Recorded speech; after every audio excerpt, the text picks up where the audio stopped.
Stoicism can help us reduce stress in many parts of our lives. We can find peace when things are uncertain, accept loss and change, and have a personal guide for making daily choices. Today, we will explore a not very well-known aspect of Stoic teaching and how we can use it in our everyday lives. I think many people can relate to this feeling. Sometimes my emotions control me more than I would like them to. We have all done things when we were angry that we later feel sorry for, yelled at other drivers, had fights with our partner, made impulsive purchases out of excitement, or even quit a job or broke something because we were frustrated. On the internet, there are lots of memes and videos where people are smashing keyboards, punching walls, and crashing their cars into other vehicles. They do these things to show their strong emotions in a big way. Our feelings are complex. They are what make us who we are as humans, and the way you experience them is a big part of your identity. However, problems arise when our feelings control our actions and make us act without thinking, and then we feel sorry for what we did. According to the Stoics, our emotions are valuable because they tell us how we feel about the world. If we feel mad, upset, annoyed, or envious, it's likely that there's something in our lives that we need to think about and deal with. Unlike the way we understand Stoics now, the ancient Stoics didn't believe in getting rid of our emotions. They just cautioned us about letting our emotions control us. The Stoics believed that emotions emerge in two stages or phases. In the first wave, something surprising happens to us, like hearing a loud gunshot or experiencing a bumpy airplane ride. This initial wave makes us react instinctively. We might jerk back, our eyes open widely, and our heart beats faster as we scan our surroundings to gather as much information as we can about the potential danger. During Wave 1, the Stoics thought that we don't have much power to control our reactions, but those reactions don't last long. In the second wave, we have the option to make a decision. Now that the first feeling has gone away, the Stoics think we can control what we think and do. Here we can think about what we have seen, decide how dangerous it is, and decide what to do about it. Instead of getting really scared, we can pause and carefully choose what to do next. The idea that our reactions occur in two sets can be explained well with the story of the Stoic person on a boat. In the book, The Attic Nights, written by Aulus Gellius, there is a story. We were sailing from Cassiopo to Brundisium across the huge and turbulent Ionian Sea. For most of the night after our first day, there was a strong wind blowing from the side that caused water to enter our ship. After that, while we were all still feeling sad and working tirelessly at the pumps, the day finally began. But there was still a lot of danger, and the wind was still very strong.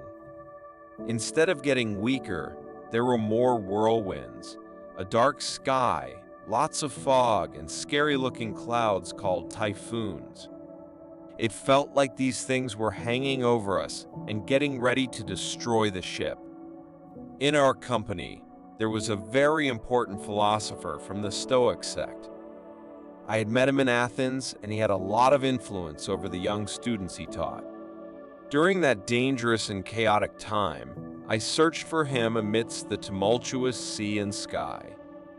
I wanted to know how he was feeling, and if he was still brave and not scared.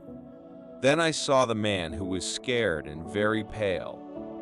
He wasn't crying or shouting like everyone else, but his face looked just as scared and confused as the others. But when the sky became clear, the ocean became peaceful and the danger reduced. Then a wealthy Greek person from Asia, who was dressed nicely and had many things and people with him, approached the Stoic. This person seemed to enjoy luxury and had a fancy personality. This man, jokingly, asked, "Why were you scared?" and turned pale when we were in danger, while I did not fear or change color. The philosopher, unsure if he should answer, replied, "If I did show a little fear in such a scary storm, you don't deserve to know why. But let me explain in simpler terms." The person speaking here is saying that the philosopher Aristippus will answer the question. When asked why he, as a philosopher, is afraid while the person asking the question is not, Aristippus replied that they have different reasons to be afraid. The person asking the question doesn't have to worry about the life of a useless and arrogant person, but Aristippus is afraid for his own life. With these words, the Stoic got rid of the wealthy person from Asia. Then, as we were getting closer to Brundisium and the ocean and sky were peaceful, I asked him why he was scared, just like I asked earlier when someone had rudely spoken to him. And he answered politely and calmly, "Because you want to know, let me tell you what the ancestors of the Stoic sect believed about that short but unavoidable and natural fear. In fact," he continued, "if you read it, you will be more inclined to believe it and remember it better." A famous philosopher from the Stoic school took out a book from his bag. The book was the fifth one from a series of talks given by the philosopher Epictetus. This book was edited by a person named Arrian, and it probably matches what Zeno and Chrysippus wrote. In this book, written in Greek, it says that the thoughts we have when we first see something are not under our control. They come into our mind without us wanting them to. However, we can choose whether to believe those thoughts or not. When there's a scary noise in the sky, or a building collapses, or when we hear sudden news about danger, even smart people get scared and their minds stop working for a moment. It's not that they think something bad will happen, but their thoughts and ability to think properly get interrupted. Soon, this wise person starts to disagree with and reject these scary thoughts and doesn't find anything in them that should make them feel afraid.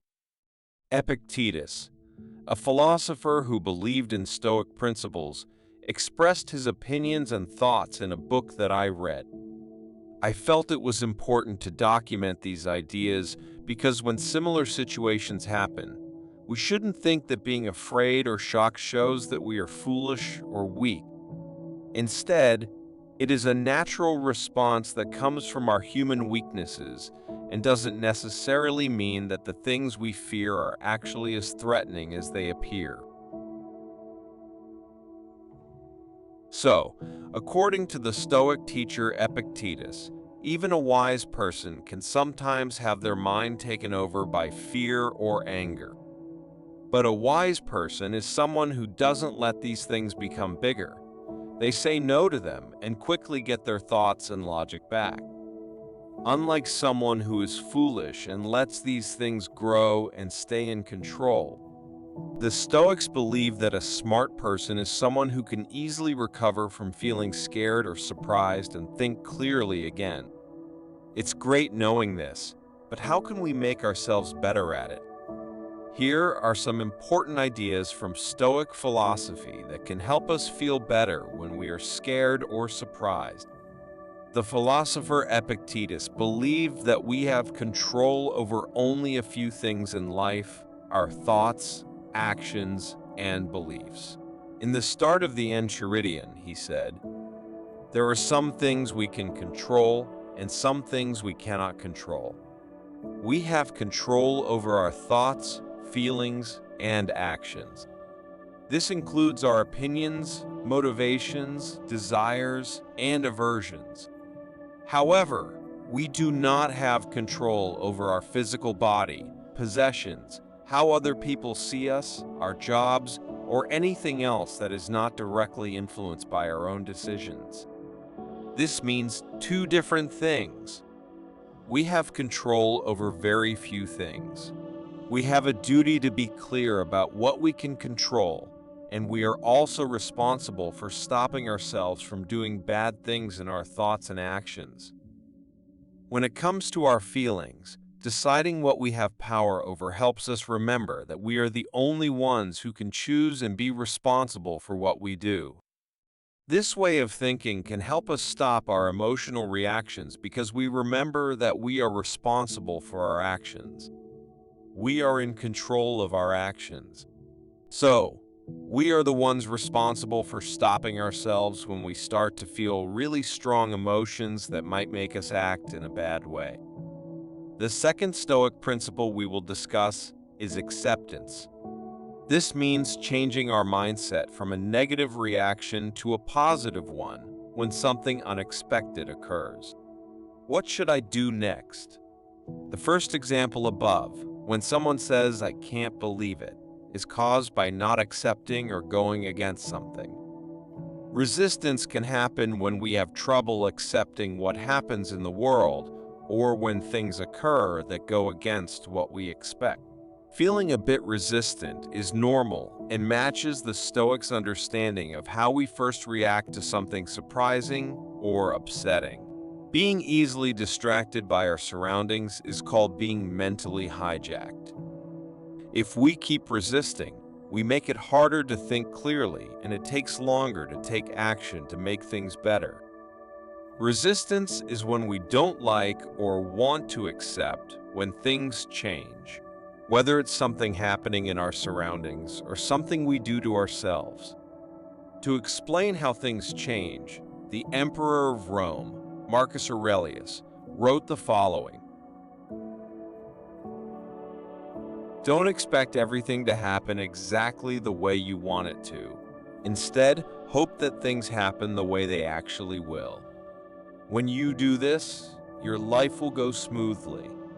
Think often about how quickly everything in life comes and goes. Substance is like a river that keeps flowing without stopping, and its actions are always changing. It causes things to constantly move and change, so hardly anything stays the same. When something outside of you upsets you, it's not the actual thing that bothers you, but only how you think about it. And you can remove this immediately. The main thing we need to do in life is to determine and distinguish between things that we have no control over and things that we can control. This helps us to understand what choices we are able to make. Where should I search for good and evil? Not in things I can't control, but within myself and the decisions I make.